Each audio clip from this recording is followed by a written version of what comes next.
The City of Angels is black and gold. You are listening to the Heart of LAFC podcast.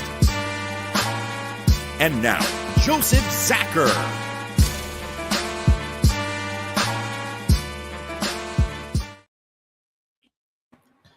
What is good, everyone? It's your boy Bam. I'm here with Tony and Araceli. Welcome to episode 430 of Heart of LAFC. We're calling this the Gauntlet. Joseph should be with us in about 5 minutes or so. He's spent the day with his family, so we're giving him some grace to enjoy, relax, and get on here a little bit later. First off, let me introduce Tony. How are you going this week? Okay. It's the best I could say. Everyone knows my sadness of what happened on Tuesday with the Azul, but besides that, doing pretty well. You know, just excited to be back into LAFC and everything, and get back onto the stadium. But other than that, doing pretty well. Yeah, that was a bit unfortunate with you with the World Cup qualifications this week. All credit to Bosnia. They came out, they played a great game, and you can't really take that away from them as well. Araceli, how are you going this week? I know you've been busy. Oh, I've been really busy, just getting everything ready for my trip next week. But I mean, honestly, I'm still kind of on cloud 9 from Planet Comic-Con this past weekend. It was so much fun. There was a lot of great celebrities there. I mean, of course, the Twilight cast was there, and got to see some good friends, so it was all fun.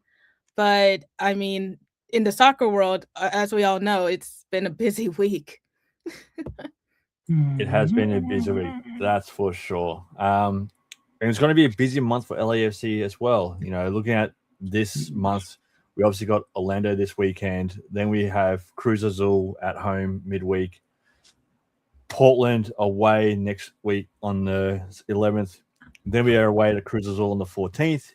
Then we're back home against San Jose on the 19th. And then we've got Colorado at home on the 22nd. So all those games packed into this month is going to be a really busy month for us. Luckily, there's only 2 away and a lot at home, which should be good for us. With all that going on, looking into it, obviously we can't look too far ahead because we will be talking about Orlando and Cruz Azul a bit later on. How do you think the team's going to go? Do you think we need to do much rotations going into this, Tony? What are your thoughts? Well, it's a weird situation because it's like we have rest. Some players did play internationally with A, World Cup qualifiers, or B, the tune-ups to get ready for the World Cup. I personally, and I've been like, and I knew this question was going to come up, so I was like thinking about it of like, what would personally I would do, and I would like, and I would actually kind of do another week of rest for the main squad. So, just a quick rotational for Cruz Azul. Cruz Azul is going to be a tough matchup. And then, so they're rested for Tuesday. And then, the weekend happens, and then we go back to Cruz Azul, which would be also the greater one. So it's just, I never like losing, but I don't mind dropping a couple points, like maybe a tie and just getting a couple points and everything like that in the regular season. But our main focus right now should be winning this tournament and getting back to CONCACAF. Oh, 100% agree there. Araceli, if you were taking over the role of manager for these next 4 games, obviously you got Orlando at home, Cruz Azul at home, Portland away, then Cruz Azul away. What would you be looking at doing with the lineup for that? I would definitely do a very heavy roster rotation if the option was given. I mean, of course, like how Tony said, some of the first team squad, some of them had rest, some of them didn't. And even looking at LAFC too, they have a 2-week break before their next match. So no, I'm not suggesting to send all of the LAFC 2 players up against Orlando or even up to Portland next weekend. But if the option is there, utilize it the best you can. Definitely, especially with the players that were on international break. Before we get into LFC 2, which we'll definitely get into there, I'm going to do a quick rundown what did happen on the international break with the LFC players. Obviously, we all know Sonny was away with South Korea. He played 32 minutes in a 4-0 loss to Côte d'Ivoire, aka Ivory Coast, and he played 82 minutes in a 1-0 loss to Austria. So not the greatest tune-ups that you wanted for South Korea, but it is what it is. With Chonier, he obviously played 64 minutes in their 2-2 draw with Iceland, and he was an unused sub in the 0-0 draw against Tunisia. Ordaz, obviously he scored 2 goals in their 2-2 draw against the Dominican Republic, and he was he started in the 1-0 game against I'm going to butcher this country, Martinique, which they won on a second half stoppage time goal. So he only played the first half, so that was good to see. For David Martinez, he didn't play in their 4-1 win over Trinidad and Tobago due to red cards from the game before. He did play 75 minutes of the 0-0 draw with Uzbekistan. Matt Evans played the final 23 minutes in a 7-0 loss to Algeria for Guatemala. Boudry with the Sweden under-21s. There was a 2-2 draw with Montenegro, which he didn't play, and he was also didn't play in their 4-0 loss to Italy's under-21. So bit of bright news for Tony. The under-21s did get a 4-0 win, so you take that. Drew Terry, he didn't play in the USA under-18s 2-1 win over Iceland under-18, and he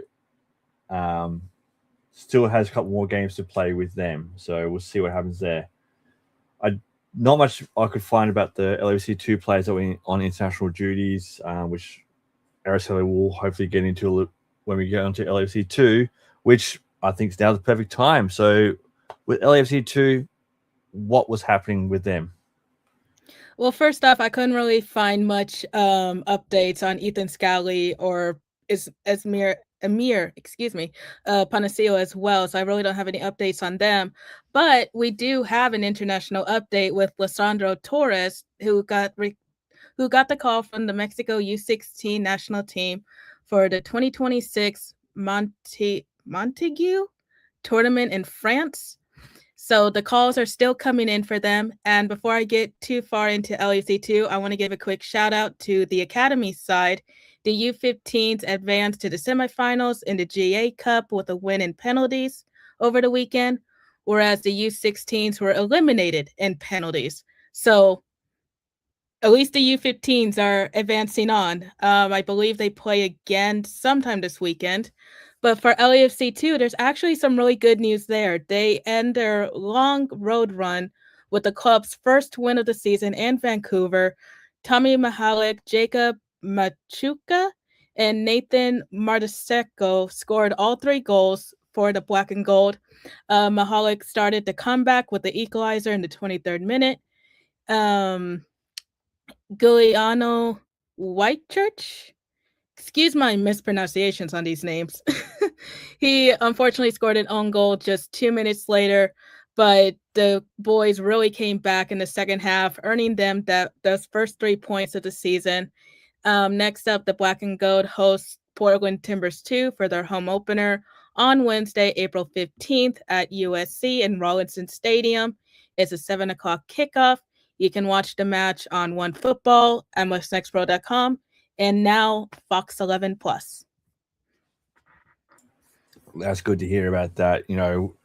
Always good to see the LC2s getting a win finally. Well done to under 15s on get to the semi-finals of the GA Cup, and obviously, unfortunately, under 16s getting eliminated. Speaking of people getting eliminated, I'm about to get eliminated as a host because our good friend Joseph's back. Joseph, welcome to the show. How's your week been? Greetings, everybody. Greetings, Los Angeles. It's going good, man. Taking time off with the kids, just like today. Got in about 10 minutes late, right? But I'm here. I made it.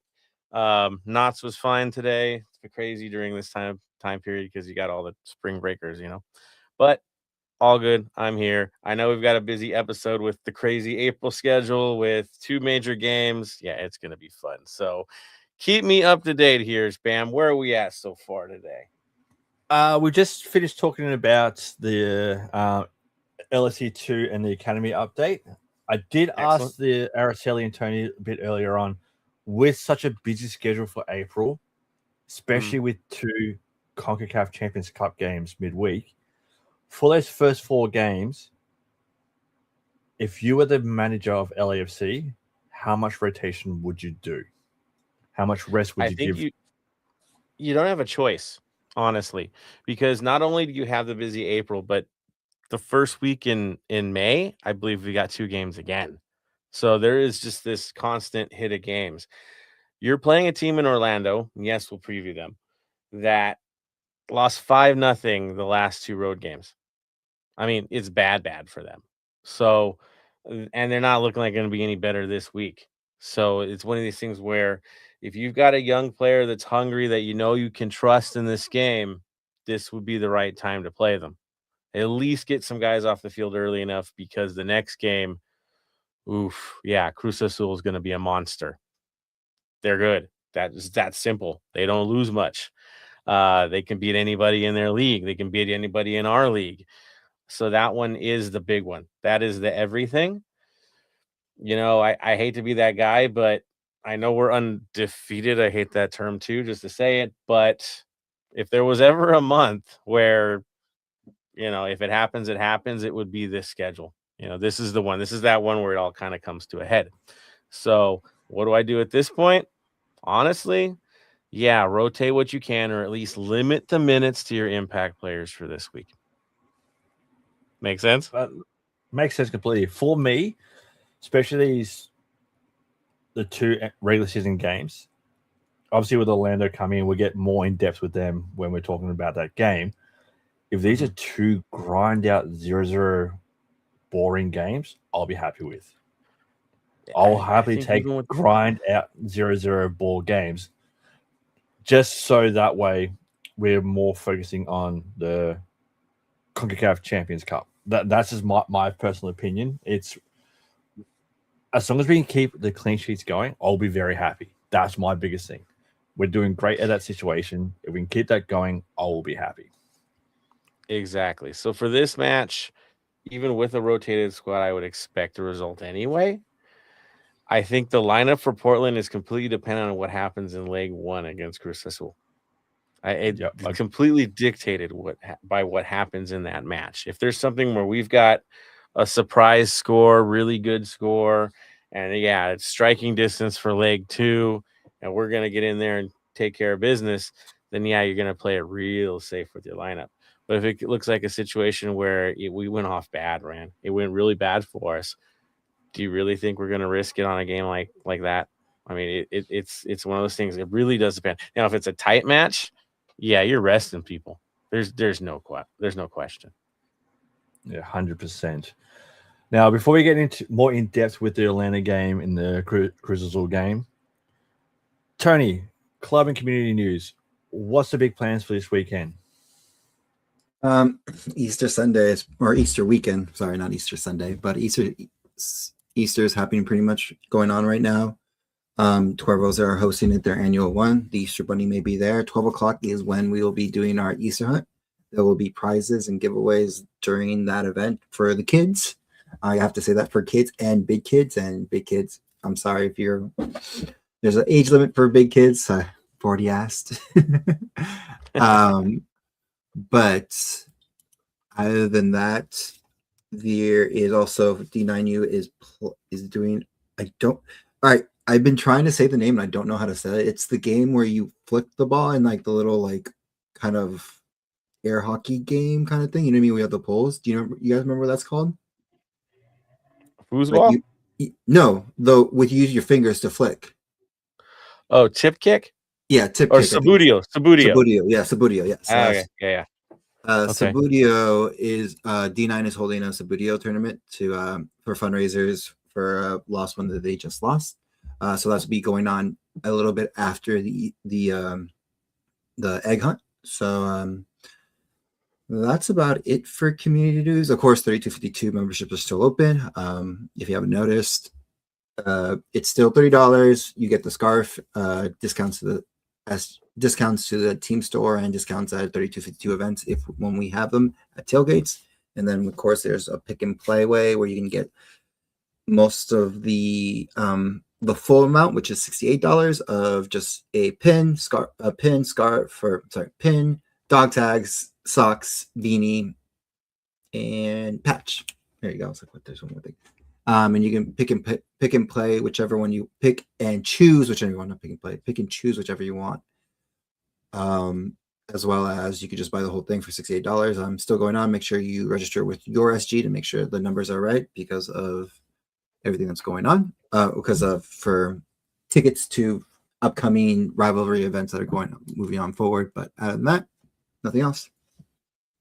Speaking of club and community, nice kit there, sir. Ah, thank you. Have that been mentioned already where that came from? No one has asked. All right. Would you like to mention where that came from?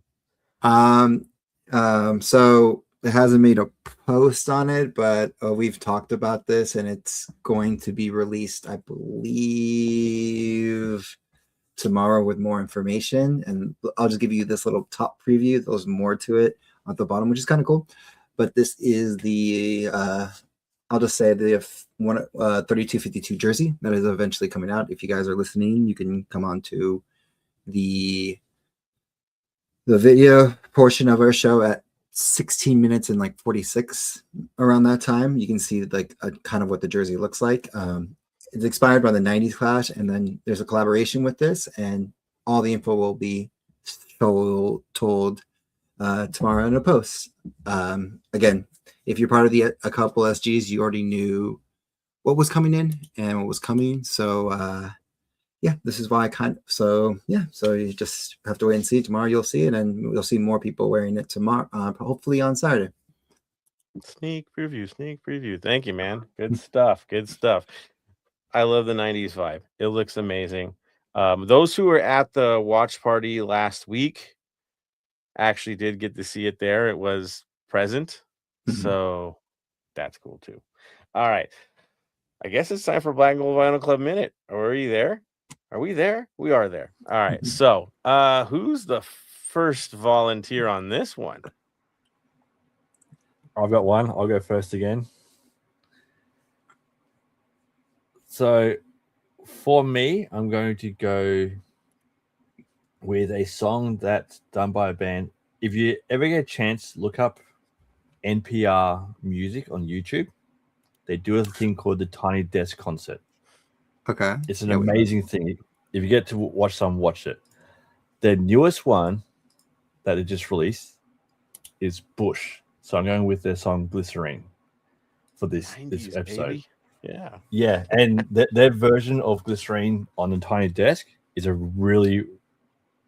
just a piano, a little bit of electric guitar, and that's it. It's an amazing version. So if you get a chance, definitely go listen to it on NPR Music's YouTube.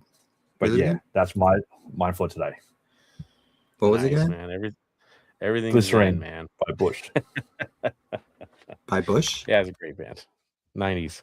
You got to check it out, dude. You got one, Tony? Yeah, mine is easy, kind of back to the 2000s. The only good Daredevil song when soundtracks for superheroes were actually really good. I'm going back to Evanescence, Bring Me to Life for the Daredevil. It comes from the Daredevil soundtrack, but it's also from Evanescence, so Bring Me to Life. There we go. Bring Me to Life. I actually saw them in concert opening up for Muse a couple of years back. So, yeah, still got it too. That was pretty cool. Am I ready for mine? I'll throw mine in the mix. Or Araceli, do you have one? You ready for one? Oh, I don't have one this week. I've been too busy.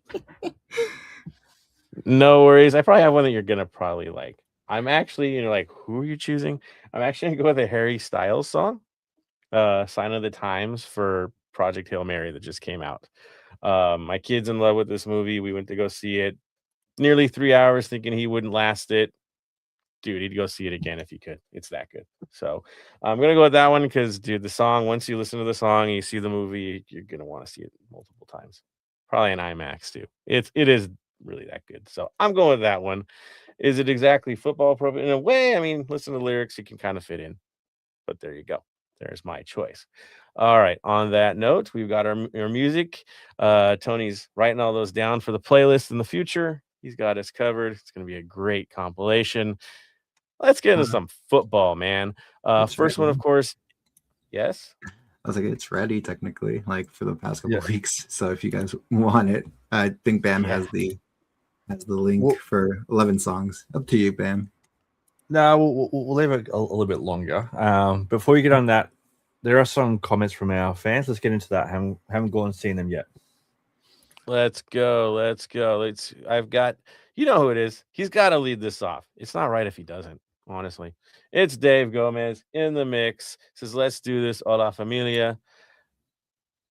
A familiar face, a part of the Heart of LAFC family. That's right. LAFC Punk says, what's up, guys? Trying to stay awake for the episode. Happy you're on, man. Love it. Dave also says, more LAFC Punk. Exactly. And then we've got LAFC Punk saying, thanks, Dave. Don't worry. Tomorrow's why I'm awake now. There it is. And he says, hate over to Camp of Worms, but any security concerns for the Cruz Azul match after what happened at BMO this past Sunday? Seemed like security was not prepared. For those of you, hard for any of us not to have seen what happened, but basically Atlas and Chivas fans just went ham on our ground, basically beating each other up every which way possible. Really making an ugly scene for everyone involved. It was horrible. Security didn't stand a chance. That is true. And there was way too much chaos going on, and it was all bad news. Sometimes people have to take a lump before they take things seriously. I can guarantee after that, it's going to be a lot tighter for all of us for our match, which tends to also happen a lot. For those that know, the MLS fans tend to take the beating for the Liga MX fans who can just walk away and get away with it every time. And then we get the tight security. Looks like we're going to have that again. Yeah, I would expect it. Yeah, Tony's laughing because he knows. Yeah, right? But I think that was more of it's a different situation when it's MLS because I remember, because they don't have control over that situation. I know BMO has, but when it comes to us and our safety, it's always, doesn't matter if we have rivalries or not. Like they always separate the away fans with the gates of you can't go here and we can't go over there to a certain point. Now, was this a cash grab? Of course, if you know this doesn't count for regular season, this is just a cash grab for Liga MX. Let's just be real with it. That's what it is. Mm-hmm. And you expect that. So just to pretty much to moving forward with just if you're thinking about bringing family and friends and stuff like that, yes, in stadium, it is safe. And yes, going to the game will be safe. It's mostly if you don't park near the parking lots and everything like that, that's when it gets a little bit dangerous, if that. So it's still safe to go. It's just when it's Liga MX versus Liga MX, they have no control of who's going in and who's not. The matchup was also unique. Mm-hmm. With Atlas and Chivas, the hate there's pretty deep. There's a lot of people waiting to do things when it comes to that rivalry within their supporters. So that too. Us and Cruz Azul, we don't have that kind of history. Can things kick off? Yes, but be smart about these things and you'll be just fine. We do not, again, have that history with this group. That group, you're talking years and years and years of stuff. So that too. I would anticipate, though, with CONCACAF being involved, with MLS being involved, with the cameras on, right? I think it's going to be a different setup, a different security setup. We shall see, of course. Punk does have a nomination for a song, I see here. He says, since we're playing Orlando, his suggestion is The Day the Country Died by the Subhumans. Saw them this past Sunday for the song Mickey Mouse is Dead. There you go. Love it. LFC Pump coming through yet again. Thank you, sir, for doing that. Love it. Guys, keep the comments going. We'll definitely get to you guys again before this episode is out. I know we've got a lot to cover with the two matches, and I know they're going to want some feedback from everybody. That's for sure. All right, so let's talk about it. Let's get into the next one. Of course, Orlando this weekend. The match will be a 6:30 kickoff, a little bit earlier than we're used to on a Saturday night. We'll be on Apple TV as always. We're going into the match with a 4-win, 1-draw record for 13 points. Orlando's coming into this with 1 win, 4 losses, and a grand total of 3 points. In those matches, again, their last win was on March 14th, their only win against a Montreal side who's also struggling greatly. Otherwise, they've had the last match was a 5-0 drubbing on the road to Nashville, a 5-0 drubbing to New York City FC on the road, and then 4-2 loss to Inter Miami. That was a home game, and then Red Bull 2-1 at Orlando. So not going well for Orlando City. It's been a rough one. They've already had a change of manager this early in the year. A lot of interesting play and mistakes from certain players that we actually love, but have had some struggles, one being Max Crepeau. He is normally their starting goalkeeper. We'll see if he's starting this week. It's been a rough go. That's for sure. The other interesting player involved, of course, is Edward Atuesta, but he seems to be battling to even get in the lineup for most games. So it's been an interesting situation for sure. I know, Bam, we were joking about who would get their first points, and that was one that we were looking at that might not get anybody to end up getting points. Your thoughts on Orlando this year? Just going looking about where it is, and I'm just going to point something quite obvious out. They win when they start Atuesta. When he doesn't start, they don't win. They're one win. Pretty he much started. So, I'm just going to throw it out there. If they want to win, start Atuesta. Plain and simple. They're not good this year, and I don't know whether they're just not clicking or what's going on. I'm not too sure, but that 5-0 drubbing to Nashville. Now, Nashville is a good team, but it's like there was no one in front of Max. It was just couldn't get anything going. So if they keep going how they're going, even now, backup should get a nice little victory there. But at the same time, as I've always said, whenever teams play us, they're playing like it's an MLS Cup final. They always try and find a way to do what they can against us. So it's going to be an interesting match, definitely for sure.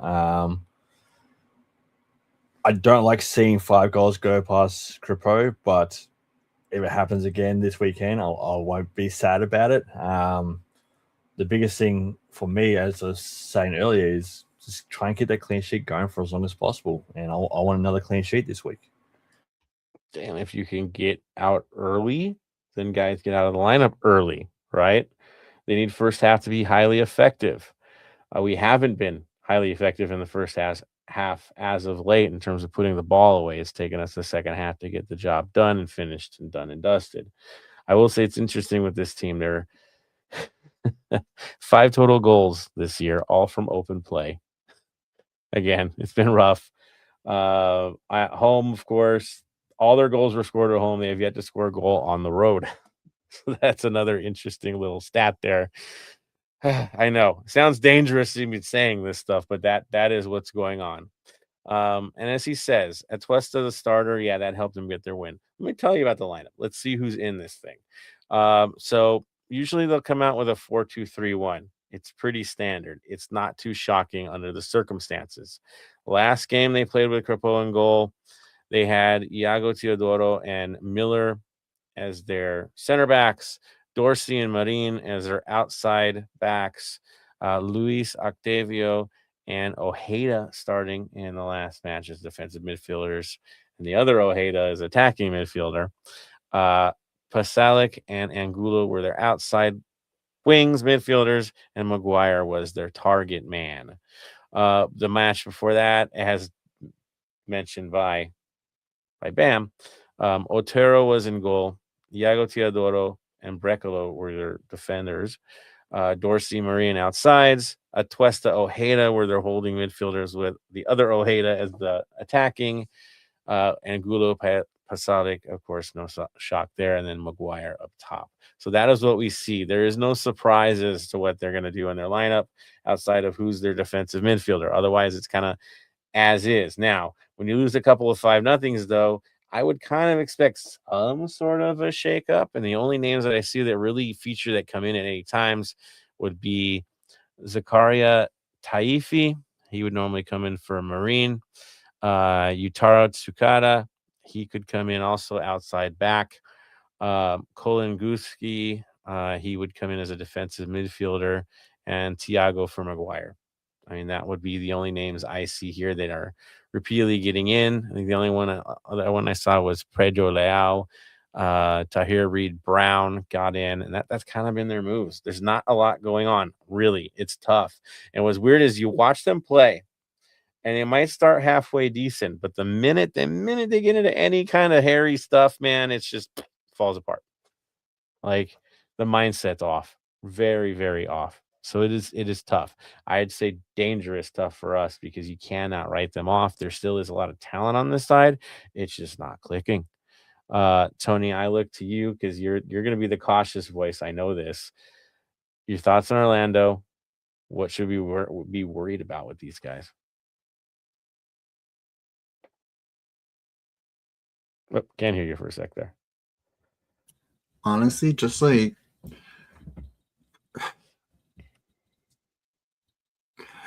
they've just been like Maguire has always been like on my radar for a little bit. Just like when watching them, just like he's just kind of not saying a known finisher, but can do it and will do it. And especially with the one, maybe the rotation that we'll have, who knows what it's going to be defense looking like. But also, I'm also looking at our boys against their defense, like not the greatest defense, but we've seen what we've done against decent defenses, and we can't even finish and stuff like that. So it comes back to their defense when they show up. So just on the cautious side is just what are we going to do against that? And then of course, if depending on the defense of like what is Maguire going to do with that against us? Yeah, exactly. He's got 1 goal so far this year. That's all he's got. It's rough, man. It's bad. You know, you look at where they're at. Their goals per match, they average 1 goal a match, 20th in the league. The goals conceded, 3.4 per match. They're 30th, dead last. Possession, 29th in the league, 38.7%. All stats suggest the team is going to drop back, have a shell, try to hit you on the counters when they can, and survive. That is what we're looking at. We're not looking at a team that's going to possess you out. They're going to look for the counters and wait and hope and maybe get a dead ball situation and steal something. It's going to be one of those games, a breakdown kind of game. Are we up for it? That's the question. Thankfully, we've had some rest. Araceli, you know the vibes, right? You know what happened with their last manager. Your thoughts on Orlando this season? I mean, Orlando to me is a little bit like Philadelphia. It's a bit surprising in the sense of like, if you look at their MLS Next Pro side, they're completely different than the first team this season, having only dropped 1 match out of 4. And it's surprising to me that they're not utilizing players like Justin Ellis and Gustavo Caraballo, who's been carrying City B for the last couple of weeks for Next Pro. So, and they're on first team contracts. So I'm not sure where the disconnect is, if any. But I mean, just looking at them on the surface, you know, like Bam said, I won't be surprised if they use Atuesta, given his history with LAFC for this weekend. But at the same time, you know, it's kind of like how we were analyzing Austin. They didn't have a great start to the season, but yet they still managed to hold us to a scoreless draw. So, of course, you know, like with any team, we can't underestimate them for what they're going to do for this weekend. Exactly. Again, it's a side that does have talent. It's not like they're out there with a bunch of nobody scrubs. They're not.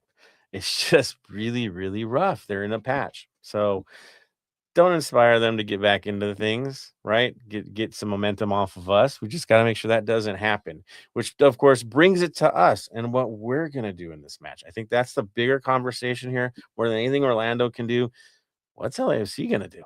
How do we approach this? We've had some injuries. We know that one of our players actually went back to Portugal to recover, right? Eustáquio is going to be gone for a little bit here. So we know the midfield situation a little bit more defined now. We look to the back line. We look in goal. Of course, Lloris is going to be in net. There is no question he's going to be in net. Center back situation. We've heard Long is more active now, but is he going to break in this match? Is he available this match? I wouldn't think so. So who do we go with? Bam, your back line. Who are your 4 back there? For me, the 4 back at the moment, you can't really go past who's been starting in the back, plain and simple. So for me, it's obviously going to be Porteous, Tafari, Segura, and Palencia. Yeah. Araceli, thoughts? Could it be any different than that? I don't think it would be any different. I would go with that as well. Tony, in agreement? I'm in agreement with that. Right. The other thought is you also have to get these guys ready for the next match, and they've had a week off. So this is the game to do it, right? Mm-hmm. Get knocked out. All right. Defensive midfield setup. We love to drop the 2 back of those 3. Tony, who's holding the midfield down for us this week? Midfield wise, I would say probably Delgado is going to be the number 1 choice on that one for sure. And then Tillman. Okay. And who's your 3rd man? My 3rd man, again, I still want this, but no, I don't think it will happen. But Martinez will be back. But yeah, I was hoping for the same thing, but I don't think it's going to happen. Is Chouanier the guy? Yeah, Chouanier is going to be the guy. But again, that's what I want. Again, beggars can't be choosers sometimes. Exactly. Bam, your thoughts on your midfield setup? I agree with that. I think that's the best one. I would like to see Martinez in there. If not Martinez, maybe someone like Boudry getting a little run. I think it would be nice. But I can see Boudry being a halftime sub. So I think it will start off with how Tony said. There it is. I agree. I think that's where it's at. So we take it up to the front line, the attackers for this match. Araceli, I think the 2 are guaranteed, right? You're going to see Sonny, if he's healthy, and you're going to see Bouanga. Who's with him? Is it Martinez this time, and he throws it out wide, and we look that way, or we're going to looking at somebody else? What are your thoughts on your top line? I mean, ideally, I like to see Ordaz in that spot, but I wouldn't be surprised if Martinez starts. Right, and Ordaz just came off a 2-goal game at the international level, right? Bam. So maybe he's got form. Your thoughts, Bam, on yours? I'd like to see Ordaz start this game. I think Martinez will start, but I'd like to see Ordaz get a run. He had a good run in his international break, so I think having him coming out, hopefully scoring quite early. I'd love to see us score a goal in the first minute, so that way everyone can get around on a Hawaiian barbecue deal that's going on at the moment with LAFC fans, where they score first in the first half. You get a chicken plate lunch for $5.99. So cheap food for all the fans would be great to go on. We haven't got it yet. Since the sponsorship started, it's like a curse. Yeah, we did. We haven't had this yet. We had his first game, if I remember right. Was it available that first game? I don't know. It's only been recently. It was announced yet. It wasn't on the. I remember seeing it in the beginning of the whole thing. I remember seeing that, so I was like, "Wait, what the hell is this?" And then I saw it. And it wasn't announced until just the other day, yesterday. It was announced. I would have totally taken advantage of that. So guess what, guys? Do the job so you can take advantage of that. I'm just saying, let the sponsors pay what they said they want to pay. Let them follow through. Okay, that's all we're saying. Tony, Ordaz, Martinez, where do you stand? Again, if I'm bringing Martinez back, that's what I would want. But again, okay. But I think for this one, I think you put in Ordaz.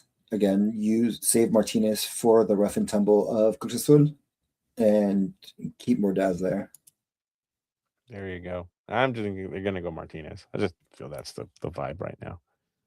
Ordaz goes in pretty quick, for sure. And Sonny, man, the man is due.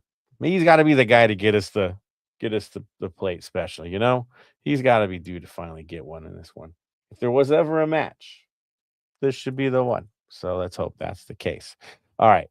So we see what's happening here. We know we got the job done. We got to get the job done. They got to score this thing early to make it happen. If we drag this out, it's going to be dangerous for us because the next matchup is a whole different animal. So you need to get your form up. That is essential. So let's transition it. We know what we got to do with Orlando. Now the big boys, Cruz Azul, one of the monsters is who we're playing next. So let's jump right over that as well. Also, guys, if you got lineups, got predictions, thoughts about both of these matches, please enter the chat. Throw your comments out there. We want to hear from you guys.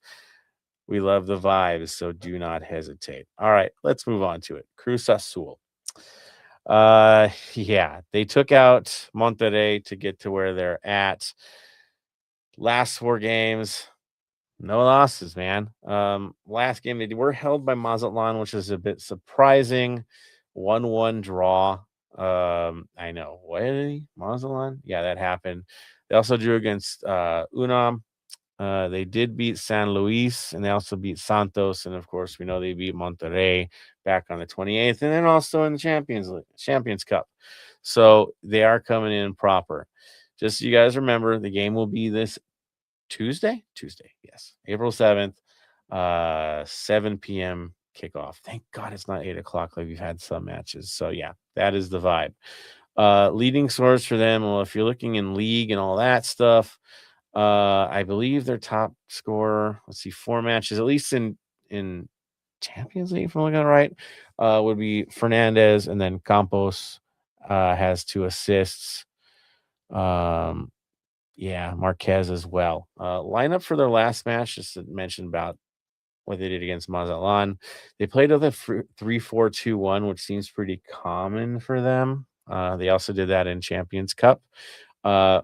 Mier was in goal. They had Garcia, Piovi, and Lira as their center backs. Outside wing backs, midfielders, you call them whatever you want to call them. Campos and Rodarte were on the outsides. Marquez, Palavecino were their holding midfielders, with Montano and Rodriguez as more attacking mids, with Fernandez as the target man. Ibanez saw minutes, Morales saw minutes as well, so did Eber and Paradella. So movement is definitely real. We go back to the Monterrey match. What are the differences that we see? Well, the back line was identical. Goalkeeping was different. In that case, Godino got into the game instead. Dita also got into the game. Marquez, Palavecino holding it down the midfielder, Rodarte, Campos on the outsides. Ibanez was the starter for that match. So slight changes. I think the shape will look the same. Who the lineup will be depends on who's in form, who's ready to go. This team is competitive with their lineup, so you could see a little switch up. Tony, you probably know a little bit more than I do this year about Cruz Azul. Besides them being good and taking out Monterrey, who I thought might be the team that could take them down. Thoughts, man?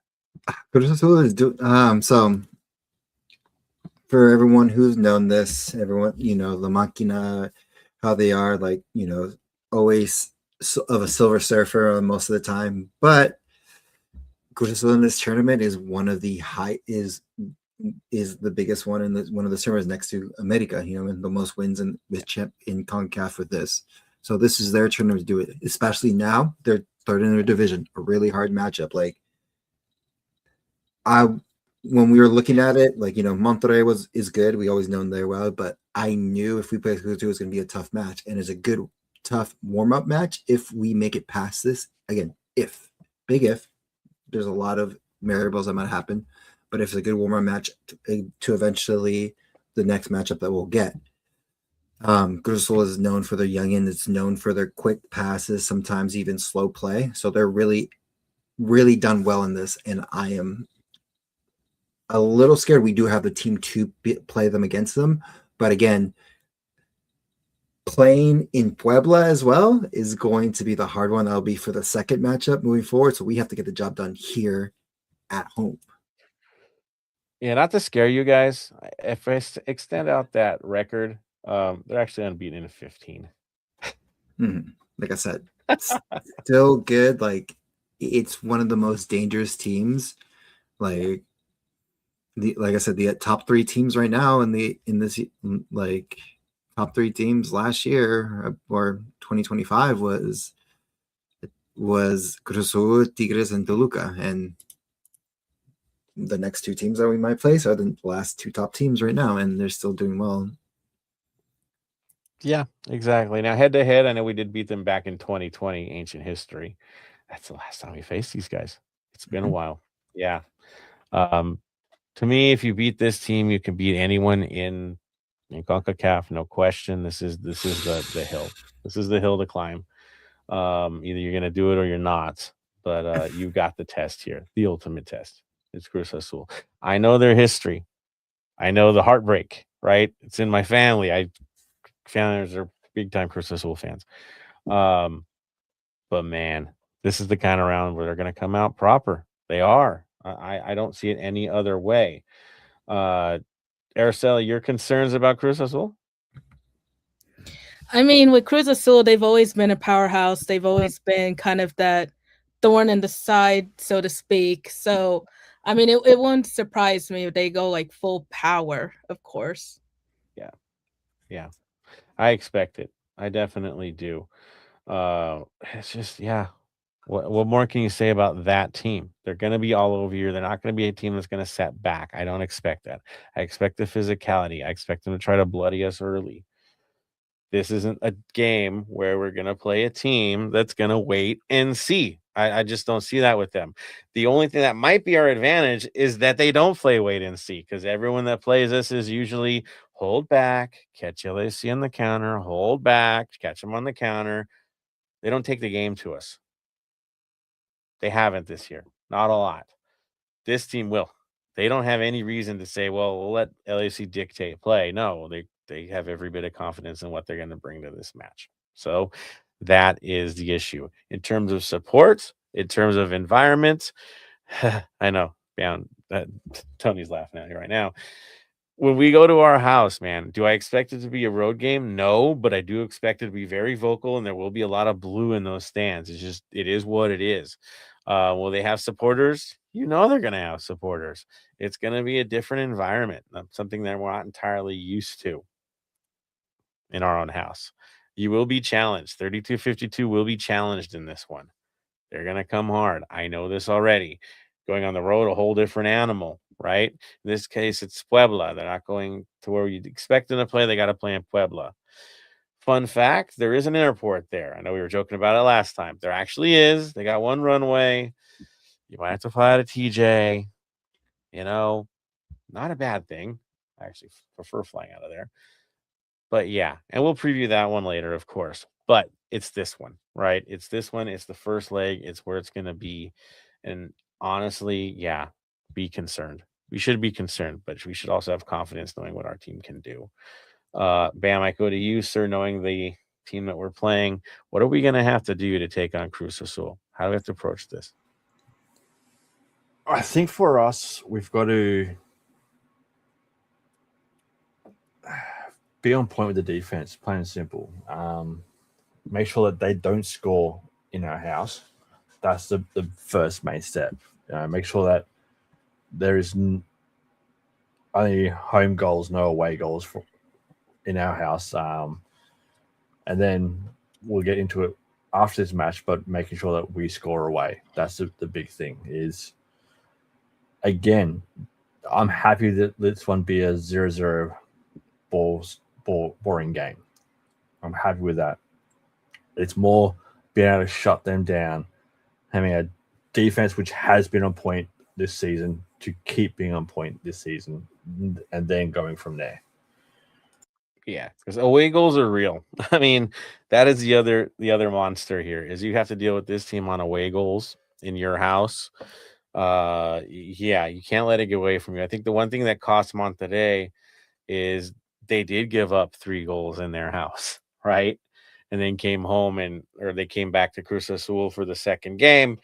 They got the draw, but that wasn't gonna be enough. Because again, they allowed a lot of goals on the road, and that just kills you. So yeah, here it is. This is the battle that we're in. I do see a couple comments from the faithful. I'm going to throw that to them as well. And then we'll talk about our lineup expectations for the Cruz Azul match. So who do I see? We've got Punk jumping in the mix. Oh, no, we got Dave. It's Dave. He did talk about the match coming up. He wants Martinez over Soigné, or Daz in good form starts too. I like it. And then Punk says, yeah, was Cruz Azul supposed to do at home back in 2020 and they got canceled due to COVID? Fun fact, or not so fun fact, that was the match. That was our match. I was packed to go to that game from work. I had a backpack ready to go, and we're at work. I'm a teacher, for you guys that don't know. So I'm there, okay, and then it came down. The game was canceled, and then the whole world stopped. Because that's when my job actually changed, right? And I had to work from home. And so that was like that we were the canceled game. The Lakers got canceled that night, and that was the end of in-person sports for a very long time. Yeah, that was Cruz Azul. I know. So we, and we shocked them, right, when we were traveling. So there you go. A long time ago, Punk. I know it flies by like an instant, but yes, that was the team. Well, now they're here. So it's real. That's for sure. All right. Lineup wise for you guys looking at this, I go to you, Tony. Backline, of course, I think you're expecting the same thing for this match, the standard, right? No changes to the backline for you? No changes. I want to go full force. Just like our A team that we put out there. That's what I want. Right. Which begs the question, what is our A team in midfield in this situation? So I'll go to Bam. Who is our midfield that we should expect for Cruz Azul?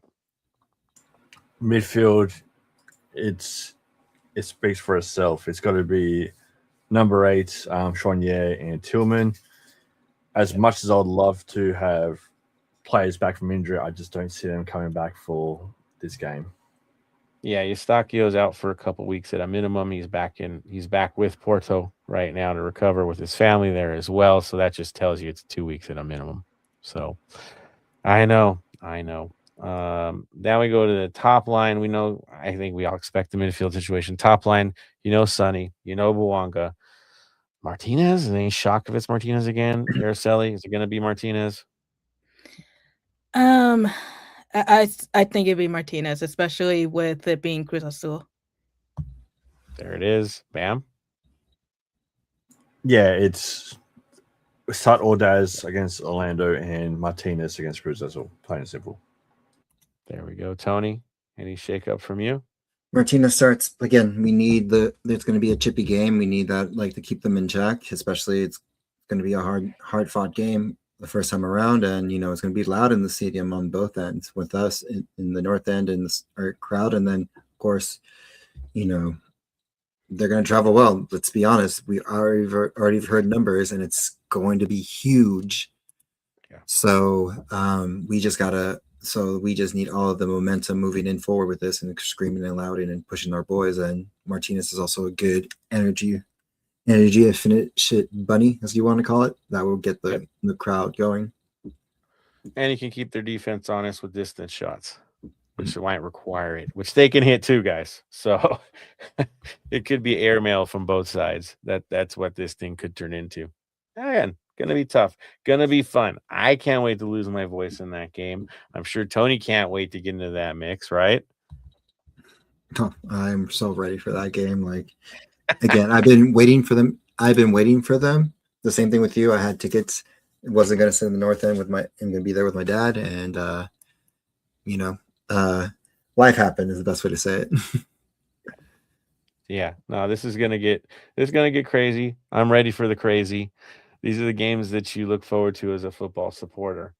When you get a challenge in your stadium and you got to throw 110% to make it happen and still own your ground. It's one of those games. So yeah, these are the ones you definitely look forward to. Bam, I go to you on this. What are the guys going to have to do to survive a Cruz Azul first leg or thrive in a first leg against Cruz Azul? For me, it is defense on point like always. Shutting down their players.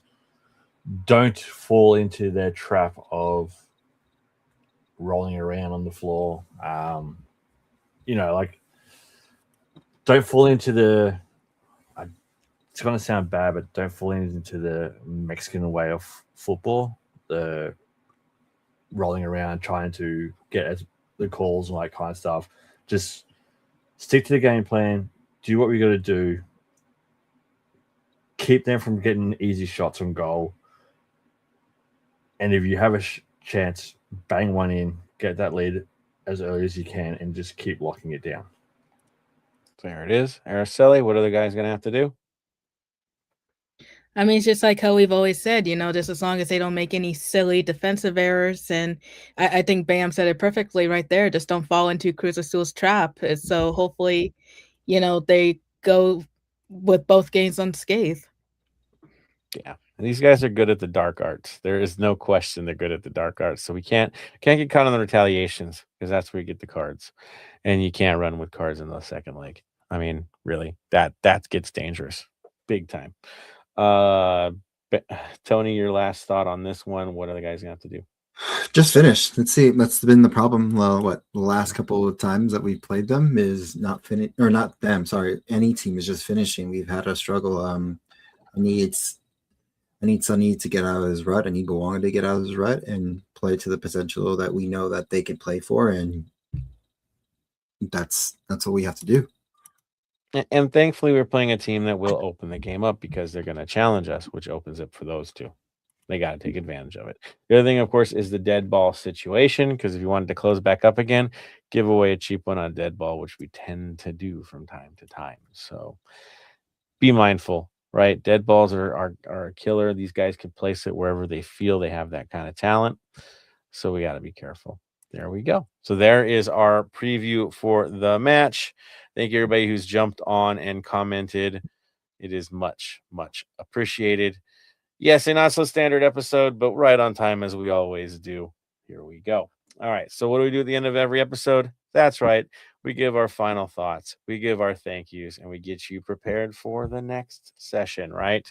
For the next match. So on that note, I'll go to the final thoughts. Araceli, your final thoughts for this week. Final thoughts for me. We have back-to-back home matches. So like always, I got to pull out the little soapbox for a quick minute here. Just please do not be stupid. Always keep a lookout for each other, especially for the Cruz Azul game, because we already know, or at least have an idea of what their fan base can be like. So definitely look out for each other. Always have a plan B. For me personally, as you kind of already know, I'll be traveling next week. I'm going up to Portland. So I'm excited to see everyone that's traveling up there. I think I heard like around 70 supporters are going up for the game next weekend. So definitely can't wait to see you guys. And yeah, it's going to be a great time. Yep, I'm hearing that there's going to be some people showing up, which is super cool.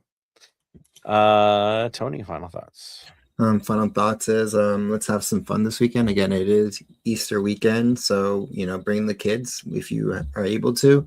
If you're planning on bringing them, it's going to be a fun time for them and everything. It's going to be a fun time just to be back in the stadium. And for the Cruz Azul match, just be prepared to sing out loud and go full force and push our boys to victory on that one. And then hopefully we can do it back on the return trip to Puebla. Weird for me to say, and hopefully we make it to the finals. I know there was rumors that we could have gone to Azteca for that game, but they pretty much got doused pretty well down. I remember hearing about it, but again, also that stadium's not really fully built yet. So right. But yeah, so let's have fun for the next weekend and see what happens. There we go. Thank you, sir. Bam, your final thoughts. Final thoughts. Going to Easter for you guys, it's already Good Friday for me. I want to give a shout out to one of the things that does happen in my state, Victoria, every year for Good Friday. It's the Royal Children's Hospital Good Friday Appeal. So every year it's a big fundraising day. You got all the fireys out in the corners, shaking the tins, getting whatever spare change that's going on and all that. The latest update from that appeal is at 4:30 p.m. we'd already raised a little over $12.5 million to what the Royal Children's Hospital here, so that's good to see. All the donations for those that in Victoria that gives it always goes to a good cause. Royal Children's Hospital does amazing things. Also, with this time of year, obviously people spend time with families and all that kind of stuff. Mental health is a major issue for a lot of people, especially with the uncertainty of what's going on around the world at the moment. For those in LA, if you do need it, please call the 24/7 helpline on 800-854-7771. Or if you don't feel like actually calling and speaking, you can text 988 and you can do it that way too. So it's there for you. Reach out. It's not a sign of weakness. It's a sign of strength. If you need it, reach out and do something about your mental health. Well said, sir. Thank you for that. Every week he gets you guys covered. Again, we're here for you guys. No doubt about that. If you need to reach out, we are always going to be listening. That is for sure. And of course, look out for each other, especially on a holiday weekend that is coming up. Looking forward to seeing everybody early for this one. Hopefully the tailgate pretty early too, knowing that it's all the Easter shenanigans. It's always fun to do. So yeah, should be a good time. And again, remember, game starts a little earlier, 6:30 for this. So don't show up late, everybody. Get there on time. Outside of that, yeah, next week, be ready, be smart, tie up your scarves. You know how that works. We know. So some things you treat it like a road game. Most times, though, you know you're at home. So that's how it's got to be. So there we go. That, of course, brings us to the final thing that we do, the final word. I'll go to Araceli first. Stay golden. Tony. Stay golden, Los Angeles. Bam. Stay golden.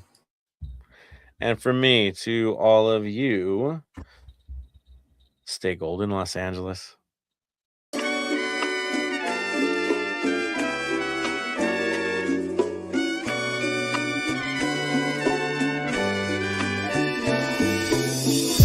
Thank you for listening to the Heart of LAFC. Make sure to leave us a rating and review on iTunes or Stitcher. Shoulder to shoulder, the black and gold is taking over.